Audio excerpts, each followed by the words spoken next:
Liam ay isang loser at karaniwang empleyado sa opisina na ang buhay ay halos nakakaawa.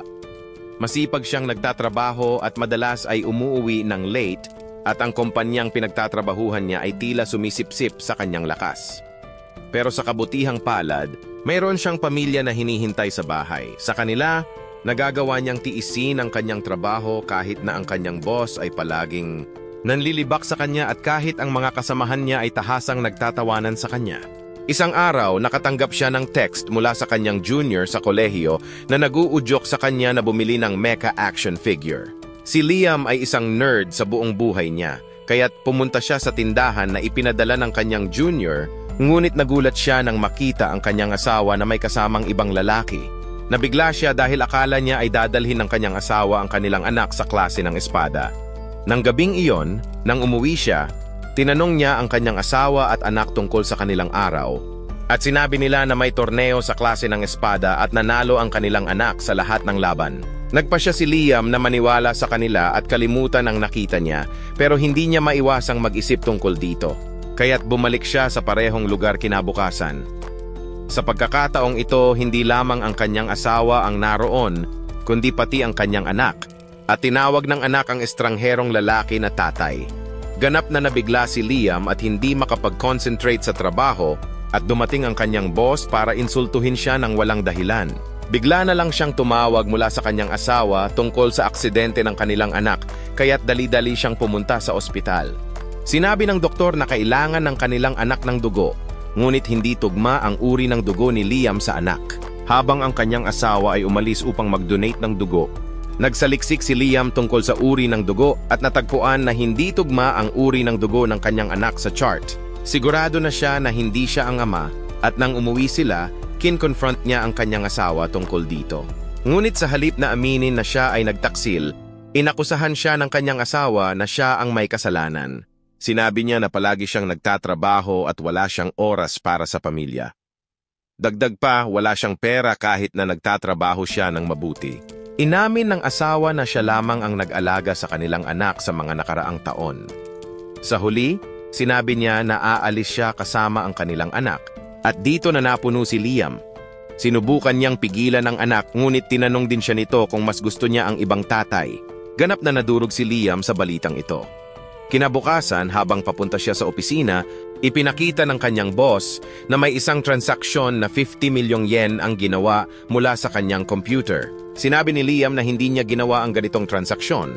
Ngunit naalala niyang iniwan niyang bukas ang kanyang computer nang nagmamadali siya dahil sa aksidente ng kanyang anak. Ngunit walang naniwala sa kanya sa opisina at inakusahan siya ng pagnanakaw ng pera mula sa kumpanya. Dahil dito, siya ay tinanggal sa trabaho at nagkaroon ng dahilan ang kanyang asawa na mag-file ng diborsyo, ngunit humihingi pa rin siya ng child support. Ang kanyang kumpanya ay hindi siya sinampahan ng kaso, ngunit pinilit siyang ibalik ang lahat ng pera sa installments. Kaya't napilitan si Liam na magtrabaho bilang construction worker upang makabayad ng child support at installment. Ngunit hindi rin ito naging maganda para sa kanya at patuloy siyang pinagsasabihan ng kanyang boss. Ang kanyang buhay ay naging gulo at siya ay nalugmok sa depresyon dahil sa kawalan ng dahilan upang mabuhay. Kahit na nawala ang kanyang kasiyahan sa mga action figures at mecha toys, patuloy pa rin siyang naniniwala na magiging maayos ang lahat kung siya ay magsisikap.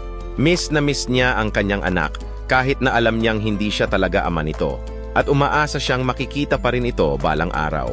Ngunit sa kalaunan, natagpuan niyang siya ay seryosong may sakit. Walang insurance at walang pera para sa paggamot.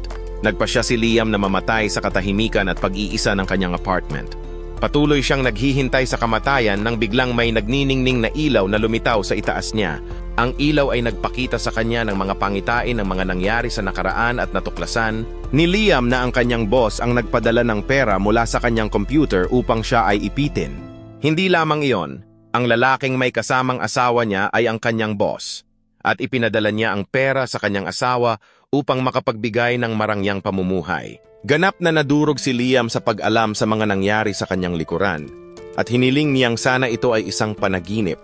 Ngunit sinabi ng isang tinig na ito ay katotohanan. Bigla, isang estilong lalaki na tinatawag na The Guide ang lumitaw mula sa liwanag at sinabi kay Liam na siya ay nakaranas ng isang napakahirap at nakakaawang buhay, sa kabila ng pagiging mabuting tao.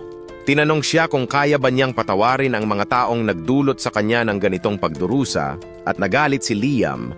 Sinabing gusto niyang maghiganti sa kanila. Nagsaya si The Guide sa kanyang mga negatibong emosyon, tinawag itong masarap. Sinabi niya kay Liam na siya ay interesado sa kanya dahil siya ay isang mabuting tao. Ngunit tumugon si Liam na wala na siyang pakialam sa pagiging mabuti.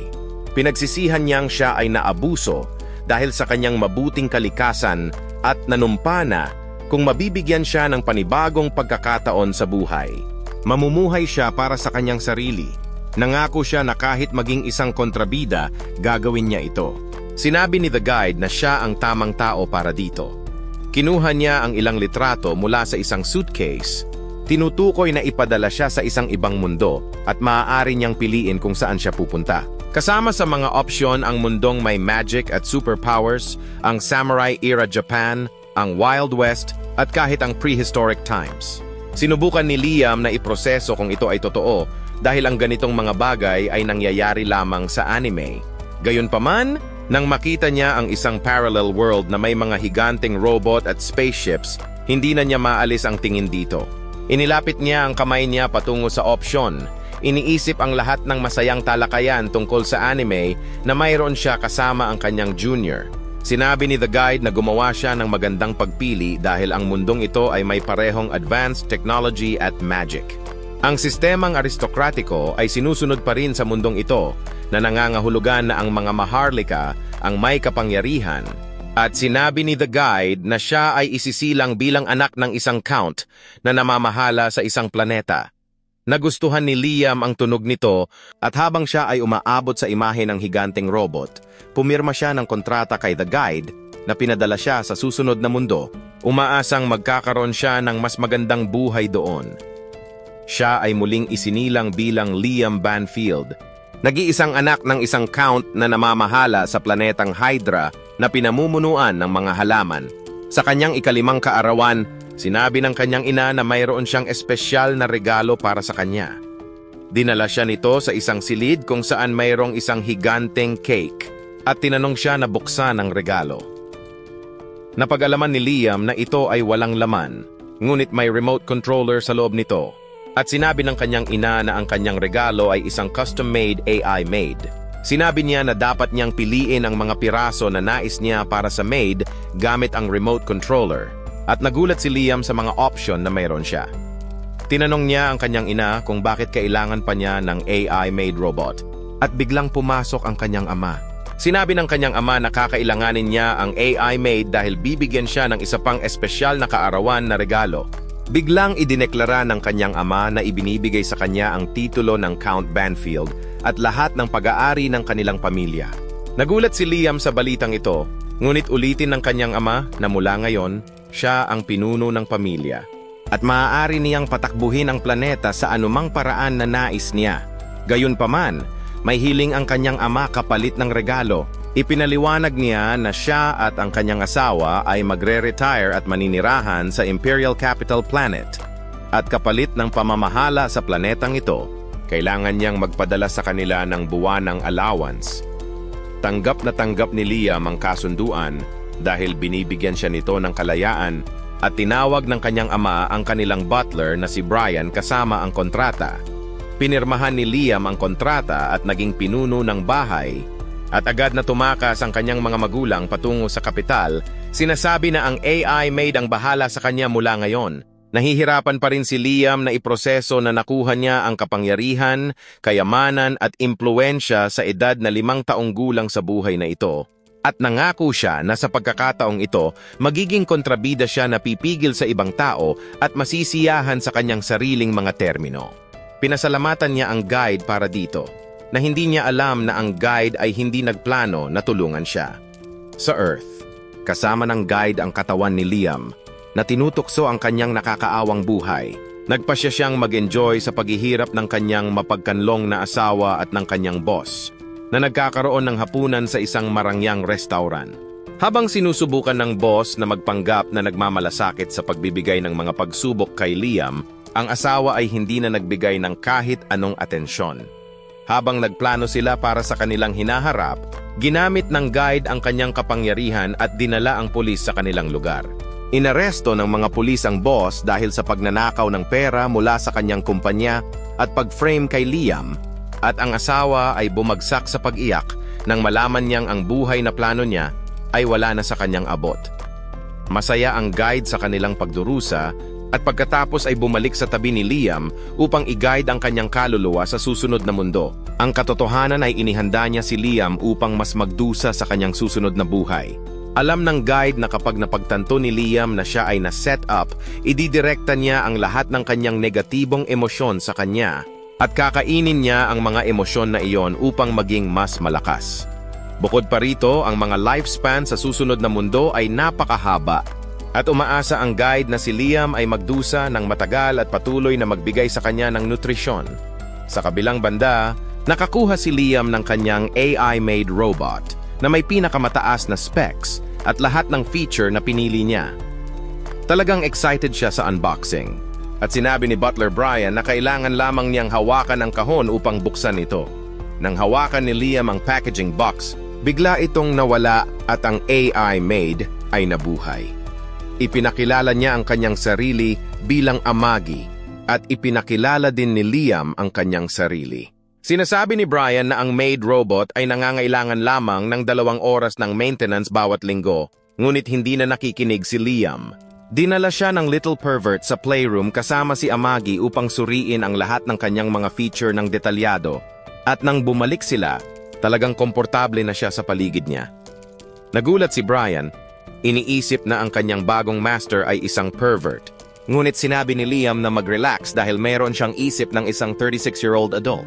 Sinabi ni Brian na ang mga 31 taong gulang ay itinuturing pa ring mga bata at idinagdag ni Amagi na ang opisyal na edad ng adulthood sa Empire ay 50. Gayunpaman, ang karamihan sa mga tao ay hindi itinuturing na wastong mga adulto hanggang umabot sila ng 100. At ang average life expectancy ay nasa paligid ng 500 taon. Natuwa si Liam sa pag-iisip ng lahat ng mga bagay na maaari niyang gawin sa kanyang mahabang buhay. Ngunit nagbigay ng babala si Brian na huwag masyadong maging malapit kay Amagi. Tinanong ni Liam kung bakit at ipinaliwanag ni Butler na ang Empire ay may matinding puot sa AI dahil halos naubos ang sangkatauhan ng AI noon. Sa kabutihang palad, isang grupo ng mga matatapang na tao ang huminto sa AI mula sa tuluyang pagpatay sa sangkatauhan at ang mga taong iyon ang nagtatag ng Empire. At ngayon ay kinamumuhian ang AI sa anumang anyo. Nagtataka si Liam kung bakit ibinigay ng kanyang ina ang isang AI maid kung alam niya ito at sinubukan ni Brian na itago ito mula sa kanya. Gayunpaman, pinilit ni Liam na ipakita ang katotohanan. Nervously, sinagot ni Brian na iniwan siya ng kanyang mga magulang at tumakas dahil ang kanilang pamilya ay nalulumbay sa utang. Nagulat si Liam nang marinig ito at ipinaliwanag ni Brian na ang kanyang great-grandfather ay isang dakilang tao. Ngunit ang kanyang mga kahalili ay napakahirap mamahala sa planeta. Ipinaliwanag ng Butler na ang karamihan sa kanilang mga yaman ay nasa kontrol ng mga loan sharks. At kahit na ang ekonomiya ng kanilang planeta ay hindi maganda, hindi naintindihan ni Liam kung bakit iniwan siya ng kanyang mga magulang at itinapon ang lahat ng responsibilidad ng kanilang nalulumbay na teritoryo sa kanya. At sinabi ni Brian na ang tanging dahilan kung bakit siya ipinanganak ay upang maipasa ang kanilang mga responsibilidad sa kanya. Nagalit si Liam dahil nakaranas siya ng isang buhay ng pagmamanipula at tila mangyayari na ulit ito. At nagpasya siyang hindi na mangyayari iyon habang may magagawa siya. Sinabi niya kay Amagi na pareho silang mga outcasts para sa lipunang ito. Kaya't dapat silang magsanib puwersa, ngunit tumanggi siya at lumuhod sa harap niya. Sinabi niyang ang tanging layunin niya sa mundong ito ay ang paglingkuran siya at hindi niya kailangang hilingin na makipagtulungan sa kanya. Nangako siyang paglingkuran siya sa anumang paraan na posible at nagpasya si Liam na ibigay sa kanya ang 3 batas ng robotics upang protektahan ang sangkatauhan. Gayunpaman, agad siyang nagbago ng isip dahil hindi na siya magiging mabuting tao. Nagpasya siyang maging makasarili hanggat maaari at binago ang 3 batas upang ilapat lamang sa kanya. Ang unang batas ay nagsasaad na hindi maaaring saktan ni Amagi ang kanyang master ng direkta o hindi direkta. Ang ikalawang batas ay naguutos sa kanya na sundin ang lahat ng kanyang mga utos. At ang ikatlong batas ay nag-uutos sa kanya na protektahan ang kanyang sarili hanggat hindi niya kailangang labagin ang unang dalawang batas. Kapag na-engrave na ni Amagi ang tatlong batas sa kanyang sistema, tinanong ni Liam kung ano ang dapat niyang gawin upang mapabuti at umunlad ang kanyang teritoryo. Iminungkahi niya na gamitin ang isang education capsule na maglalagay ng kaalaman at karanasan ng direkta sa kanyang utak at palakasin ang kanyang katawan. Sinabi niya na kailangan niyang manatili sa education capsule sa loob ng ilang buwan at sa panahong iyon, kay Amagi na ang lahat ng gawain sa kanyang teritoryo. Nagpanik si Brian nang marinig ito at sinabi kay Liam na ang pagpapahintulot sa isang AI maid na humawak ng buong teritoryo ay mapanganib para sa sangkatauhan. Sinabi ni Liam na hindi ito mapanganib dahil ayaw niyang sirain ang sangkatauhan at ayon sa ikalawang batas, susundin ni Amagi ang kanyang mga utos ng perpekto. Ang naguguluhang Brian ay nagsabi kay Liam na hindi tatanggapin ito ng Empire. Ngunit sinuri ni Amagi ang konstitusyon at tumugon na walang batas na pumipigil sa AI na tumulong sa mga tungkulin sa pamamahala. Sa ganitong dahilan, iniutos ni Liam kay Brian na ihanda ang education capsule at ibigay ang lahat ng autoridad sa kanyang kawalan si Amagi. Sa sandaling pumasok siya sa education capsule, tinanong ni Liam si Amagi kung kaya niyang makaramdam ng emosyon o kahit nagayahin ang mga ito dahil siya ay napaka-advanced para sa isang AI maid. Tumugon si Amagi na hindi niya alam kung kaya niyang makaramdam o gayahin ang emosyon.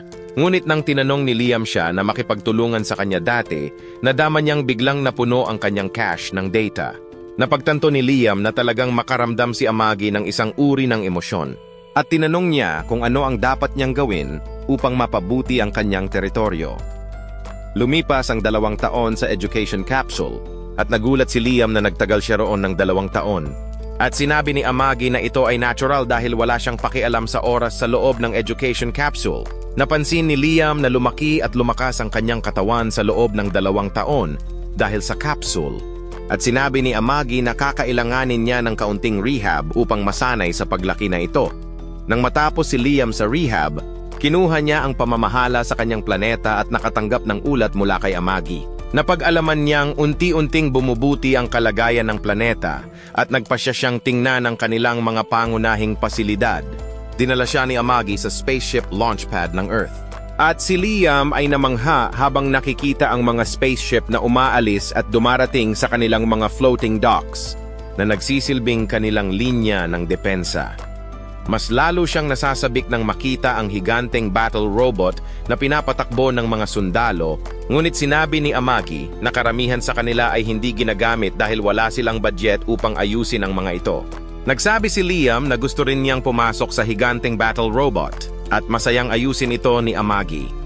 Pumasok si Liam sa isang battle robot at sinabi ni Amagi na ang galaw ng robot ay kinokontrol sa pamamagitan ng magic. Sinabi niya na dapat lamang niyang isipin kung paano niya gustong kumilos ang robot at gagawin ito. Sinubukan ni Liam at natuklasan na hindi mahirap patakbuhin ang battle robot. Gayunpaman, sinabi ni Amagi na inalis niya ang lahat ng armas mula sa robot suit upang matiyak ang kanyang kaligtasan. Sinabi ni Liam na talagang nais niyang makipaglaban sa sino man sa robot at inayos ito ni Amagi sa pamamagitan ng pagsamon sa kapitan ng kanilang tropa. Nag-charge si Liam ng direkta sa battle robot ng kapitan at pinabagsak ito, ngunit agad niyang napagtanto na hindi ito seryoso sa kanya. Sumigaw siya upang makipaglaban ng buong puso at sumunod ang lalaki sa kanyang utos. Nag-charge si Liam muli, ngunit sa pagkakataong ito, inalis ng kapitan ang kanyang robot at pinadapa ito sa lupa. Nagulat si Liam sa pagkakaiba sa pagitan nila at sinabi ni Amagi na dahil ang kapitan ay may higit na karanasan at pagsasanay, mas mahusay niyang naisip ang paggalaw ng kanyang robot kumpara sa isang total noob. Napagtanto ito ni Liam na siya ay masyadong mahina at nagpasya siyang mag-ensayo upang maging mas malakas. Iniutos niya kay Brian na hanapin ang pinakamahusay na martial arts instructor sa paligid at sinabi ng butler na siya ay isang pinuno kaya't hindi niya kailangang matutong makipaglaban. Tinanggihan ni Liam ang payo na ito dahil naranasan niyang pinipigilan siya ng mga makapangyarihang tao sa kanyang nakaraang buhay. At sa pagkakataong ito, nais niyang maging mas malakas kaysa sa sino man. Sa lalong madaling panahon, Isang samurai na nagngangalang Yasushi ang dumating sa labas ng kastilyo upang maging guro ni Liam. Agad na nahulog si Liam sa kanya nang makita ito, iniisip na siya ay isang mahusay na martial artist. Sinabi niya na talagang nasasabik siya na matuto mula sa isa sa mga pinakamahusay na martial artists sa mundong ito. At nagsimula si Yasushi na magbigay ng mga pilosopiyang walang saysay tungkol sa kung paano siya nagsusumikap na gawing pinakamahusay ang kanyang estilo ng martial arts sa buong imperyo. Ngunit ito ay isang prosesong walang katapusan. Mas lalo pang nahulog si Liam sa kanya at nang subukan ni Amagi na magbigay ng babala na mukhang shady ang swordsman, hindi niya ito pinansin. Sinasabi na ang pagiging medyo shady ay patunay na siya ay isang mahusay na swordsman. Sigurado siyang nakatuon si Yasushi sa pagiging malakas, kaya't mukhang walang pakialam sa mundo, ngunit sinabi ni Amagi na dapat niyang subukan ito. Sumasang-ayon si Liam at humiling kay Yasushi na ipakita ang kanyang mga kasanayan, kaya't dinala siya nito sa isang malapit na lugar kung saan may mga nakatayo na kahoy na log. Sinabi ni Yasushi na ipapakita niya sa kanya ang lihim na pamamaraan ng kanyang estilo ng martial arts. Ngunit maaari lamang niyang ipakita ito ng isang beses at dapat niyang i-memorize ito sa pagkakataong iyon. Humiling si Liam kay Amagi na i-record ang lahat at pagkatapos ay umalis si Yasushi upang ipakita ang kanyang diskarte. Binunot niya ang kanyang espada ng kalahati at mabilis na ibinalik ito. Ngunit sa susunod na sandali, nahati ang mga log at nahulog sa lupa. Nagulat si Liam sa nakita at tinanong niya si Amagi na suriin ang recording at sabihin sa kanya kung paano ito nagawa ni Yasushi. Ipinapakita ng recording na hindi man lang binunot ni Yasushi ang kanyang espada at si Liam ay nabigla. Iniisip na ang bilis ni Yasushi ay hindi na itala ng maayos kahit ni Amagi. Masigasig siyang humiling kay Yasushi na maging guro niya at masaya itong tumanggap. Gayunpaman, bumalik siya sa site ng gabing iyon. Tumatawa kay Liam dahil naloko siya sa kanyang trick na gumamit ng mga log na nahati na. Hindi alam ni Liam na siya ay na-scam. Patuloy siyang nag-ensayo sa ilalim ni Yasushi sa mga sining ng espada at sibat. Patuloy siyang bumubuti sa mga batayan sa mga taon, ngunit hindi pa rin siya nakalapit sa pagkatuto ng lihim na kasanayan na iniisip niyang mayroon si Yasushi. Isang gabi, pagkatapos ng mahigpit na pagsasanay sa loob ng 3 taon, sinubukan ni Liam na putulin ang isang log ng kahoy gamit ang isang aerial slash, ngunit syempre wala itong nangyari. Nagtataka siya kung paano niya matutunan ang lihim na pamamaraan dahil kailangan niya ng isang finishing move na karapat-dapat sa kanyang lakas. Nang gabing iyon, kumatok si Liam sa pinto ni Yasushi. Humiling siya na ituro sa kanya ang lihim na kasanayan, ngunit sinabi ni Yasushi na hindi na siya maaaring mag-aral sa kanya. Nagulat si Liam at pinaalalahanan siya ng Poju swordsman na sa kanilang unang pag-uusap. Malinaw niyang sinabi na ipapakita lamang niya ang lihim na kasanayan ng isang beses. Sinabi niya na kasalanan niya ito sa hindi pagkatuto dito at sa gayon ay hindi siya karapat-dapat na mag-aral sa kanya. Nagtanong si Liam sa mga pagkakataon na ito at nagmakaawa siya kay Yasushi na patawarin siya na nangangako na hindi na siya magiging abala sa kanya ulit. At nagkunwaring pinatawad siya ni Yasushi. Pagkalabas ni Liam, nagsimula siyang kumain ng chips at tinukso ang batang iyon sa pagkakaalam na naniwala siya sa kanyang trick. Nagtataka si Liam sa mga pagkakataong ito at nagpasya siyang dagdagan ng kaunting pera sa kanyang buwanang bayad bilang wastong paghingi ng tawad. Walang dahilan si Yasushi upang tanggihan ang higit pang pera at nagsimula siyang sumayaw at mag-emote dahil ito ang pinakamadaling trabaho na nakuha niya. Ngunit bigla na lang bumalik si Liam. Sinasabi na nais niyang mag-day off mula sa kanyang pagsasanay dahil mayroon siyang mahalagang bagay bukas. Kinabukasan, nakatanggap si Liam ng ulat tungkol sa ekonomiya ng kanyang planeta mula kay Amagi. Sinabi niya na patuloy silang nalulumbay sa utang, ngunit unti-unting bumubuti, at natuwa si Liam sa balitang iyon. Pinuri niya si Amagi, ngunit sinabi niya na hindi siya karapat-dapat sa kanyang papuri dahil hindi niya natugunan ang kanyang mga inaasahan. Ipinakita niya sa kanya na mabagal ang pag-unlad sa ilang sektor tulad ng edukasyon at pagbuo ng mga tao kahit na nag-invest sila ng malaking halaga. Sa sandaling makita ni Liam ang mga detalye, napagtanto niya kung ano ang mali at agad na tinawag ang tao na namamahala sa departamento. Sa lalong madaling panahon, isang pangit na pawis na idiot ang dumating at agad na tinanong ni Liam kung bakit siya nagnanakaw ng pondo mula sa gobyerno dahil mayroong ilang patunay na siya ay nagdi-divert ng pera para sa kanyang sariling bulsa. Inisip ng tao na siya ay isang naive kid at sinubukang sabihin kay Liam na maraming hindi. Inaasahang problema sa kanyang linya ng trabaho at kailangan nila ng pera upang masolusyunan ang mga ito. Sinimulan ni Liam na suriin siya ng mas malapitan at halos humanga siya sa katiwalian ng tao. Iniisip na baka makakuha siya ng ilang tip mula sa kanya. Gayunpaman, bigla namang ipinakita ni Amagi ang isang artikulo sa balita tungkol sa isang iskandalo na nagdulot dahil sa katiwalian. Sinabi ng tao na hindi ito siya kundi ang kanyang subordinate ang nagdulot ng iskandalo at siya ay na-execute dahil dito. Sinuri ni Amagi ang higit pang mga artikulo sa balita at natagpuan na walang sapat na ebidensya na ang subordinate ang nasa likod ng katiwalian at kahit na siya ay na-execute, hindi na-recover ang pera. Biglang naisip ni Liam ang tungkol sa paraan ng kanyang pag-frame ng kanyang boss sa kanyang nakaraang buhay at sigurado siyang ginawa rin ito ng pangit na idiot. Nagalit siya at direktang hinarap ang tao, tinatanong kung siya ang nag-frame at pumatay sa kanyang subordinate. Sinubukan ng jerk na magpanggap na hindi siya gumawa ng anuman, ngunit habang papalapit si Liam sa kanya na may nakadrawing na espada, sinabi niya na ginawa lamang niya ang kinakailangan upang mapanatili ang ekonomiya na maayos. Gayunpaman, nang hindi tila nakakakalma si Liam, sinubukan ng tao na takutin siya. Sinasabing siya ay nag-e-enjoy sa marangyang buhay na ito dahil ang mga tao tulad niya ay nagtatrabaho ng mabuti para patakbuhin ang bansa. Hindi na pinayagan ni Liam na matapos ang kanyang pangungusap at pinadala siya sa kabilang buhay sa isang pag-swing ng kanyang espada. Sinabi niya sa moron na tanging siya lamang ang may karapatang abusuhin ang kanyang kapangyarihan at apihin ang kanyang mga tao. Sumigaw siya na walang sino man ang pinapayagang humawak sa kanyang mga tao at pera at papatayin niya ang sino mang sumusubok na kunin ang pag-aari niya. Inutusan niya si Amagi na magsagawa ng masusing investigasyon at patayin ang bawat korap na opisyal. Ngunit humiling siya kay Liam na kalmahin muna siya. Biglang napagtanto ni Liam na siya ay pumatay ng isang tao, ngunit tinulungan siya ni Amagi na bitawan ang espada. Pagkatapos ay sinabi niya kay Liam na ang pagpatay o pagtanggal sa bawat korap na opisyal ay talagang magiging mapanganib para sa kanilang planeta dahil halos lahat ay corrupt at hindi niya kayang hawakan ang lahat ng ito ng mag-isa. Iminungkahi ni Amagi na bumili siya ng halos 30 pang AI maids na may espesyalidad sa administrasyon at mga kaugnay na trabaho. At hindi mahalaga kahit hindi ito mga high-spec na modelo. Sinabi ni Liam na gawin iyon at patayin ang mga corrupt na opisyal, ngunit nag-aalala si Amagi na maaring negatibong maapektuhan ang kanyang imahe. Sinabi ni Liam na wala siyang pakialam sa kanyang imahe dahil hindi niya kailangan ng sino man na hindi sumusunod sa kanya.